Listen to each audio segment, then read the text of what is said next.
Hello বন্ধুরা, তোমরা সবাই কেমন আছো? আশা করছি তোমরা সবাই ভালোই আছো। তো দেখো, তোমাদের দাদাভাই বাজার থেকে এনেছে মধু ট্যাংরা মাছ। তো আজকে আমি এই রান্নাটাই তোমাদের সাথে শেয়ার করব। আমি ট্যাংরা মাছের পাতুরি বানাবো, তাই জন্য মাছটাকে আমি ভালো করে ধুয়ে নিয়েছি, বেছে নিয়েছি এবং নুন, হলুদ, তেল মাখিয়ে পেঁয়াজ কুচি দিয়ে রসুন থেতো একটু ভালো করে থেতো করে নিয়ে রসুনটাকে বাটেনি, হালকা একটু থেতো করে নিয়েছি। তো দিয়ে এটাকে আমি ভালো করে সুন্দর করে মাখবো। মাখিয়ে নেওয়ার পরে আমি কলা পাতাও এনে রেখেছি, তো সেটাকে আমি পরিষ্কার করে নিয়েছি। পরিষ্কার করে নেওয়ার পরে কলা পাতায় তেল মাখিয়ে দিয়েছি। এদিকে যেন আমার দুষ্টু কিন্তু দুষ্টুমি করছে, ওর কাজ ও করেই চলে। আমার রান্নার ফাঁকে ওর দুষ্টুমি দাঁড়াও তোমাদের দেখাবো।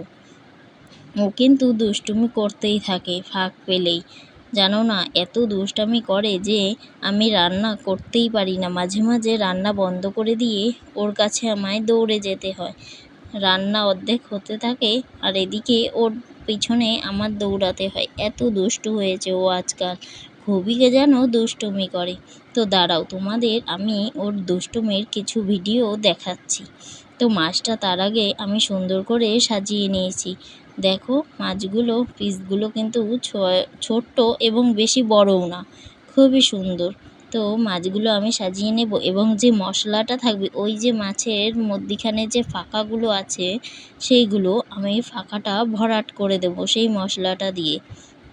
তো সাজিয়ে নেওয়ার পরে মাছটা আমি কলা পাতাটা ধরেই চাটুর ওপর উঠিয়ে দেব এবং কলা পাতাটা কিন্তু দেখো যাতে ছেঁড়া ফুটো না থাকে, যেন ভালো হয় কলা পাতাটা। তো কলা পাতাটা পরিষ্কার করে নিও কিন্তু আগে ভালো করে। তো আমি দিয়ে মিডিয়াম আঁচে দিয়ে দিলাম, গ্যাসের আঁচটা মিডিয়াম দিয়েছি, বেশি একদম কমিয়েও না আবার বাড়িয়েও না। তো এইভাবে আমার মাছটা হতে থাক, আমি দেখাচ্ছি আমার দুষ্টু কী করছে। এই দেখো, কলপাড়ে এসে আমি গামলা ভরে রেখেছিলাম সেই জলের ওপর ও উঠে বসে আছে, দেখছো?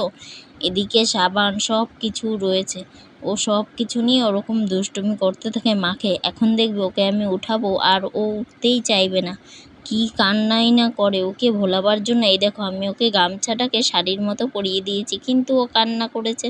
ভাত খাওয়ার পর আম খাওয়ার অবস্থাটা একটু দেখো। এদিকে আমার রান্নাও হয়ে গেছে ওর দুষ্টুমির ফাঁকে।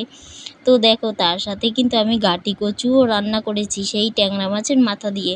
তো এরকম রান্না আর মাছ ভাজা তরকারি হলেই হলো। তো বন্ধুরা, তোমরা ভালো থেকো, সুস্থ থেকো, টাটা, বাই।